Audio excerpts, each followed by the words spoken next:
Good morning. Can you please introduce yourself? Good morning. I'm Dr. Julie McGrath. I have a PhD in history. I've been a secondary school teacher for the last 10, 11 years. And for the last 2 years, I've been TY coordinator in my school. Perfect. Can you tell me more about TY and what that is? Sure. Transition year is a uniquely Irish idea, I suppose. So it's bridging the gap between junior students and senior, where we kind of open them up to new ideas, practical skills, travel, different subjects, languages, and extracurricular activities that they mightn't otherwise have the chance to do, and to kind of help prepare them for senior cycle in college. Oh, that's fantastic. Have you heard of the term sharing economy? And if so, have you ever used this in your teaching? Sure, I have. Both in my professional practice in my school, a colleague is doing a PhD in education, so she established a community of practice within our school. So we meet periodically, most of the teaching staff, so we discuss different teaching strategies, communication strategies, share resources, ideas, and especially within our subject departments, then building up kind of, I suppose, a catalogue of things that we can use that will benefit each other. Fantastic. And in regards to your students, how would you get them involved in that kind of idea of a sharing economy or the collaborative process that you and your colleagues do? Yeah, one of the most successful things we did just in the previous school year was we started the Green Schools initiative, which we hadn't done previously in our school. We're a small school. So as TY coordinator and with the science teachers, we kind of proposed this idea to our TY students, would they be interested? The take-up was huge. They got really involved and it was really successful.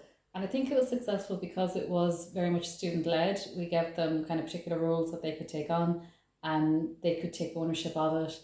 And I suppose it's something that they're genuinely concerned about, is climate change and the environment. So it was a very kind of real and tangible experience for them to be involved with.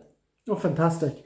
And in regards to how you teach your students, and particularly as we come out of the pandemic and new ways of teaching, have you done anything like digital storytelling, online things, using digital resources with your students? Yeah, massively. Again, we're a small school, so we kind of probably had more access to IT than in very large schools, maybe. So during the pandemic, it was obviously we wouldn't have managed without it.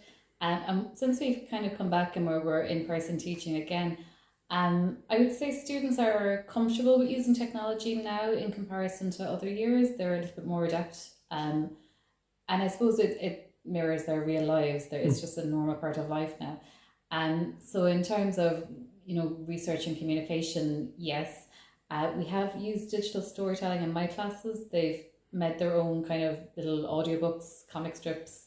We've used a lot of filmmaking, both for like artistic reasons, and also we kind of entered some like history competitions where they made their own like documentaries and things like that. So yeah, digital storytelling in terms of like digital photo stories and things like that would be kind of a common practice in our school now. Oh, fantastic.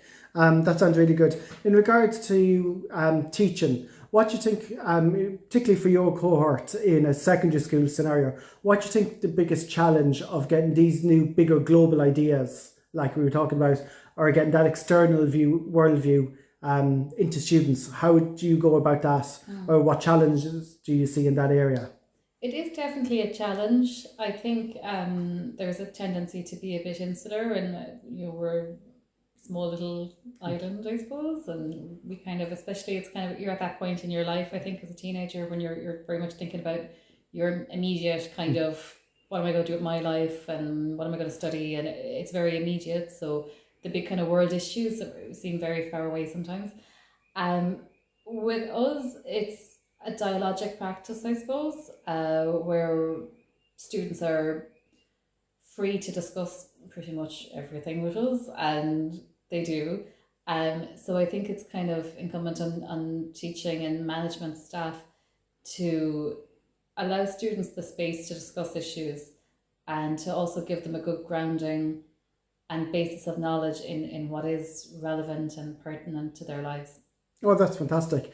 So I'm going to throw a little bit of curveball in here. As you mentioned, you had a PhD in history, which means that you probably used a lot of older resources and things like that. How did you go about acquiring those, or what did that mean for you? in using those? In using them?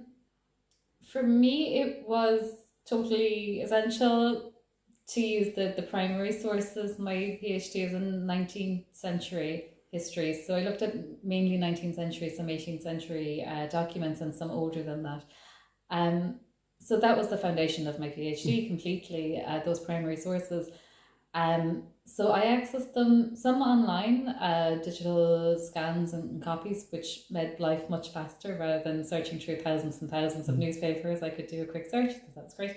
But most of my primary resources were held in archives, mainly in Trinity College in Dublin, some in Limerick City Archive and some in UCC.